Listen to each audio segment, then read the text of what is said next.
Yo, j'espère que vous allez bien. On va se retrouver aujourd'hui pour parler des nerfs qui ont lieu.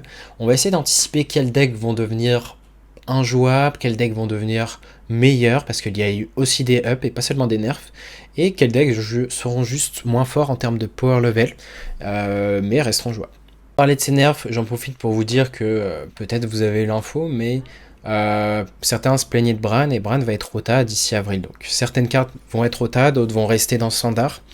Mais Bran fait partie des cartes qui vont bouger. En soi, Bran, c'était pas non plus une carte très présente, hormis Android, où vraiment ça pouvait faire du bullshit. Donc pour limiter les dégâts que peut faire le druide, ça peut faire sens de rota le Bran.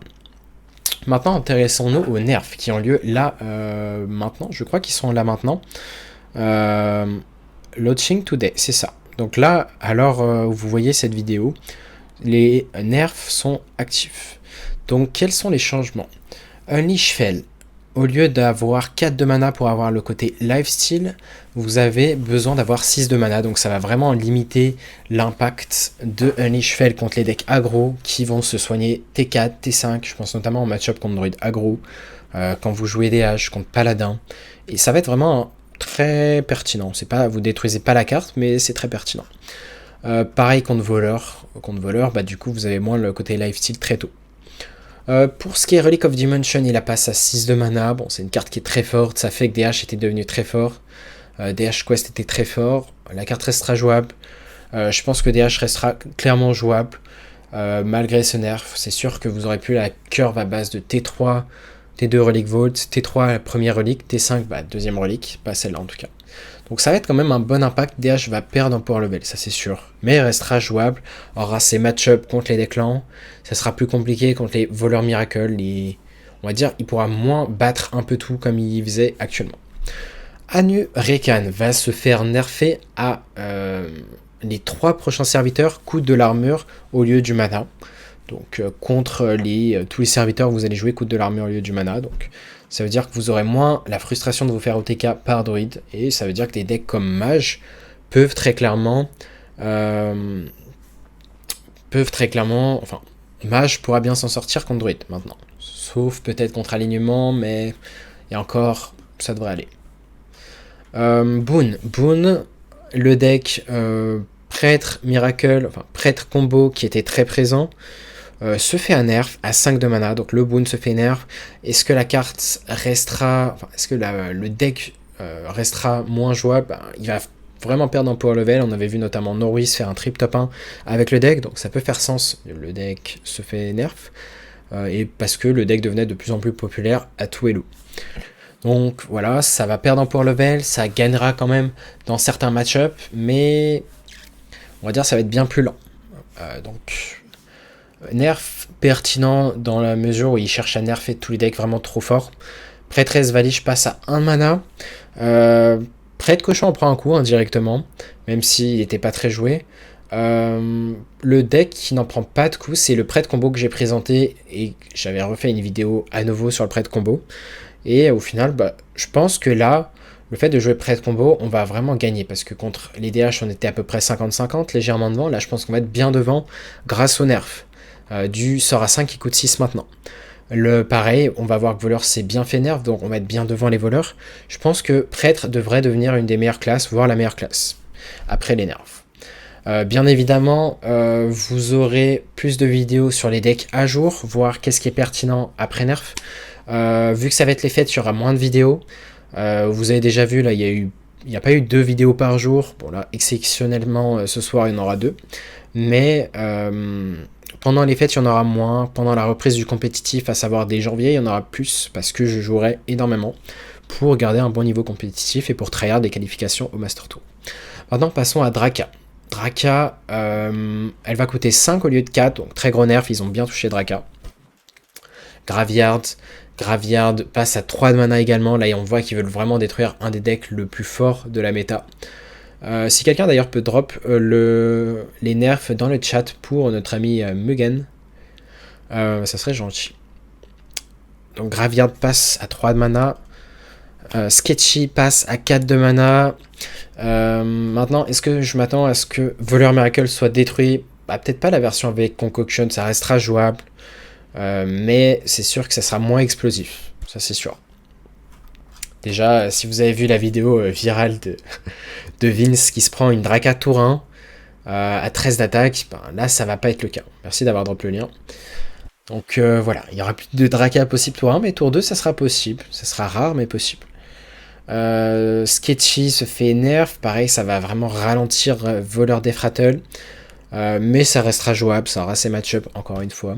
Mais les decks lents pourront vraiment avoir plus de temps face à ces decks là. Le lieutenant va également coûter à 3. On voyait que vraiment le voleur d'Efrattle était très fort en termes de facilité de gameplay. Donc c'est ce que Blizzard ont tendance à toucher. Les decks faciles à jouer, qui deviennent vite populaires. Vous faites 1, 2, 3, 4, 5, 6. Les games finis tour 6. Ben, c'est normal que ça prend leur nerf. Maintenant, Renatal aussi va se faire toucher, ce qui va donner un peu plus de place à des decks, des archétypes aggro. Et maintenant, vos PV max deviennent 35. Enfin, vos PV passent à 35, si vous avez 40 cartes dans le deck.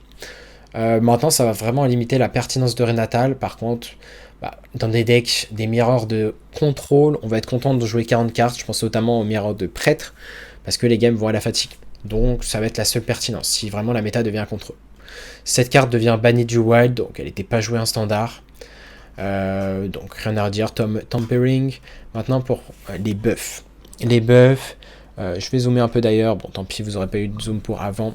Corpse Bride va être dépensé 10 jusqu'à 10 cadavres pour invoquer une Reason Groom, donc vous pouvez avoir jusqu'à une 10-10, équivalent au nombre de cadavres que vous avez dépensé. Donc je pense pas que ça rendra la carte plus jouable, mais voilà. Tour 5, il y a ça de possible. Tour 4, vous avez ce T4 qui, à la fin de votre tour, dépensez 4 cadavres pour invoquer une copie de celui-ci. Donc au lieu de 5.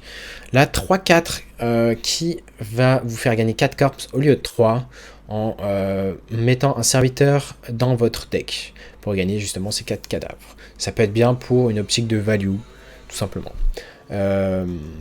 On a cette 3-4 qui est également de la team verte qui va se faire up et qui va passer 3-4, donc très clairement un meilleur body.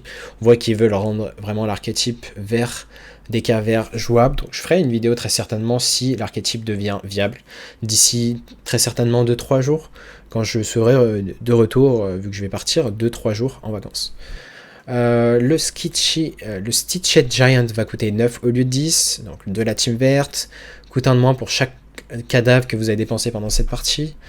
La 4-3 qui était une 3-3 va faire Râle d'Agonie, dépense 3 cadavres pour invoquer une 3-3 Reason avec Taunt, donc ça revient quand même à une 7-6 de stats.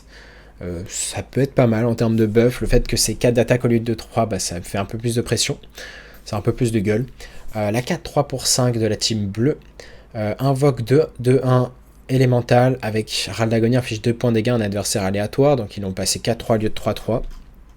Il Obliterate, une carte de DK Bloods qui va vous faire infliger seulement 3 points de dégâts à votre héros au lieu de infliger des dégâts et selon les PV de la créa, les inflige à votre héros. Donc au moins la carte sera jouable là où on n'avait pas vraiment envie de la jouer avant. Et maintenant le dernier buff de l'extension, Blood Tap, donne +1/+1 à tous les serviteurs de votre main. Dépense 2 cadavres au lieu de 3 initialement pour leur donner +1/+1. Cette carte peut vraiment être pertinente, j'ai vu des archétypes avec ça. On peut voir des OTK notamment grâce à Mr. Smite. Et voilà, pour ce qui est des autres nerfs, on peut voir, c'est pour BG, je vais le passer en bref, Toxifine qui coûte 6 et il y a des bugs qui ont été fixes. On a quoi? On a un problème avec les potion belts qui avait lieu. Ok. Ça, je sais pas ce que ça impacte. The wording of Astalord de Graham has been updated for clarity. Ok. Grim Patron ne laisse plus de corpse. Ok, donc on n'aura plus d'OTK infini. Avec le Blood, le DK Blood que vous avez sûrement vu passer, j'avais pas fait de vidéo dessus parce que au moment où le deck commençait à être pertinent, bah, il s'est fait nerf, le Dénatrice s'est fait nerf. Mais voilà. Le fait que les Grim Patron et Guntlane Patron ne laissent plus de cadavres empêche des OTK à l'infini. pour vraiment infuse des Natrius. Donc c'est pertinent. Ajuste la corpse interaction. Ok, donc ça fait pas à l'infini. C'est ce qui est dit. Affixe un bug avec Great Sword. Ok.